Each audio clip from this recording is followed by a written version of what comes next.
Alors je comparais sa taille donc au premier navire, au premier motor-yacht de la compagnie Ponant, motor-yacht donc qui s'appelait le Levant, plus précisément qui était donc un paquebot.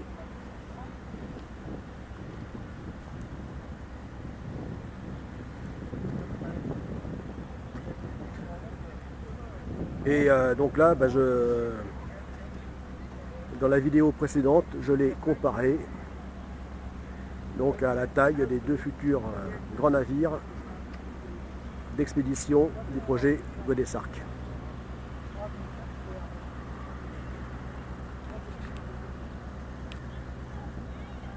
Donc qui feront 38 mètres de plus en longueur.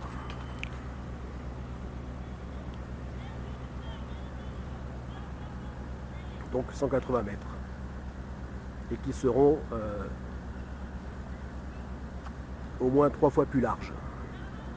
Puisque 60 mètres au lieu de 18.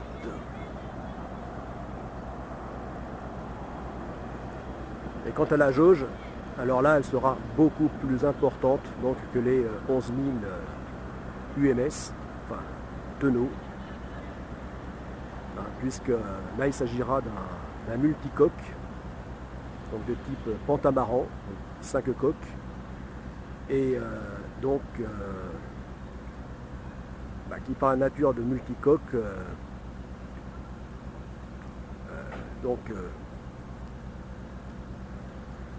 aura un volume beaucoup plus important que le monocoque.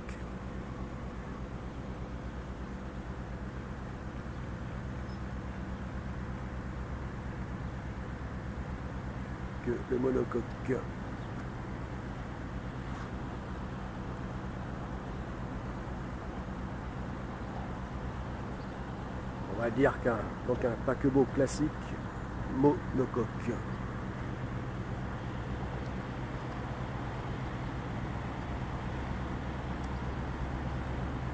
Même si d'apparence classique, ce paquebot est déjà moderne et innovateur. Surtout pour ce qui est du point de vue technique par rapport à la protection de l'environnement.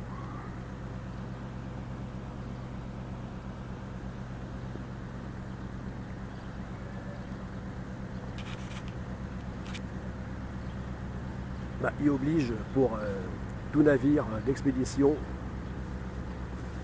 devant aller dans les régions, les plus belles régions de la planète, donc qui souvent sont soumises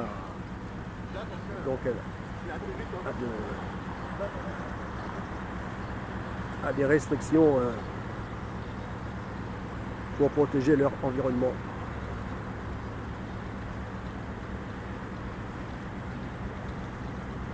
Donc, ce qui impose des exigences pour les navires.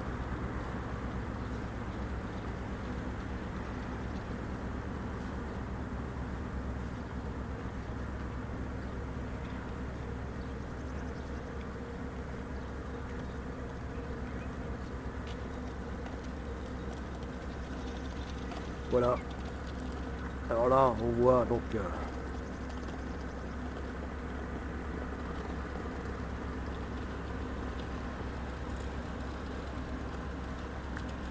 le paquebot du long de ces 142 mètres.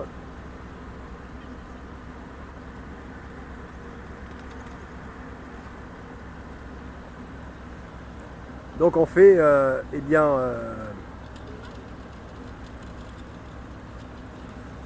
donc ces nouveaux paquebots de la compagnie Ponant, donc à l'origine les îles du Ponant, ne sont que enfin en tout cas les 4 sister ships hein, dont fait partie le Soleal, ne sont que la version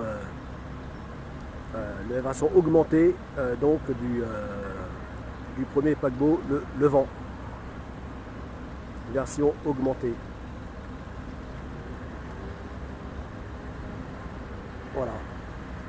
Donc plus, toujours plus, mais en gardant donc le même esprit, en gardant le même, même design. Hein, puisque sa silhouette rappelle celle du Levant.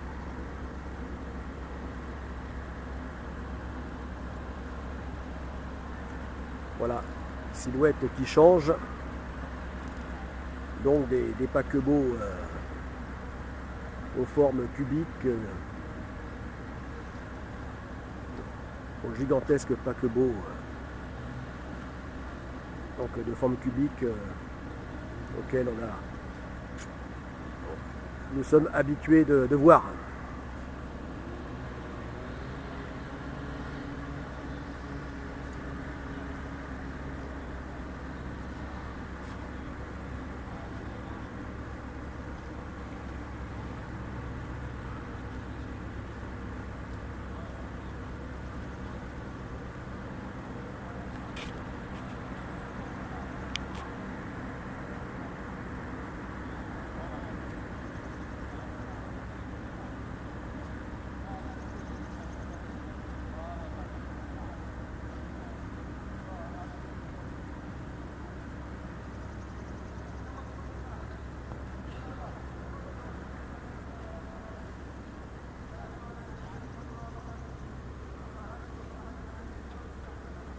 Voilà l'un des plus beaux paquebots d'expédition existants actuellement.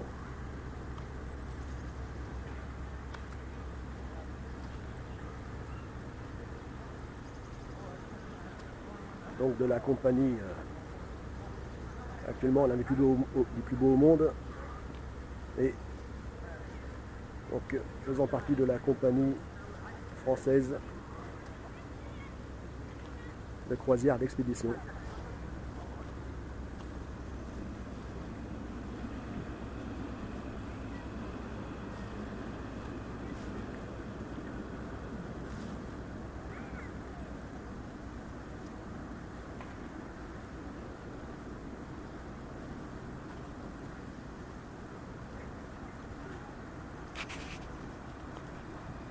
Voilà. Alors l'esprit, dans l'esprit expédition, bien qu'il s'agisse vraiment de croisières de luxe, hein, puisque c'est des croisières dont le prix se compte en milliers d'euros. D'ailleurs, étonnant en ces temps de crise, hein, que dans cette gamme de croisières, eh bien, ça prouve qu'il y a des gens qui ont les moyens de se les payer. Hein, voilà. Puisque ce type de croisière explose. Il y a toujours plus de demandes hein, pour ce type de croisière. Expédition de luxe et coûteuse. Et donc ça nous dit que c'est pas la crise pour tout le monde, hein, puisque apparemment, sans être des milliardaires, eh bien, il y a de plus en plus de gens qui peuvent s'offrir ce luxe.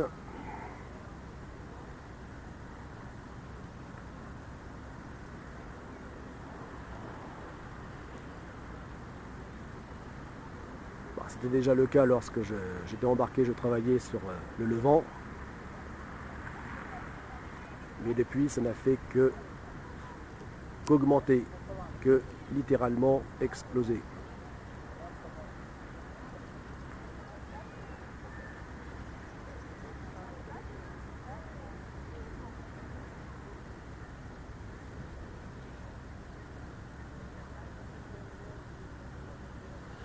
Voilà, donc la particularité, eh bien, c'est que donc là-bas, vous avez vu le canot de sauvetage de survie. mais donc qui sert aussi qui peut aussi servir de navette.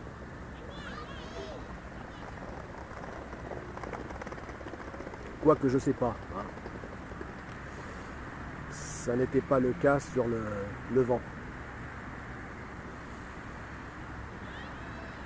Et en tout cas, dans l'Esprit Expédition, ces navires ont leur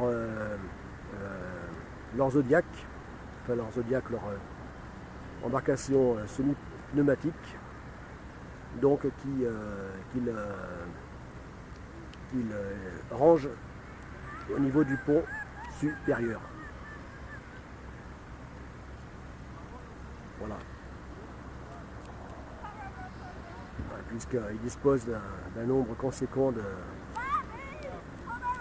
canaux pneumatiques, justement pour pouvoir effectuer les expéditions donc au sein des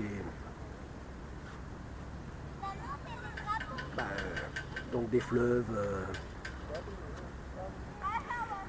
des glaces.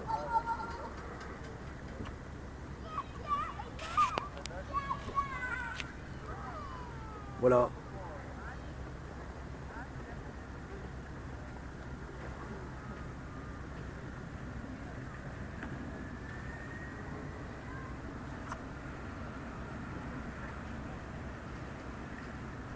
Donc ce qui me semble être une originalité de cette compagnie, de disposer donc ces annexes de la sorte.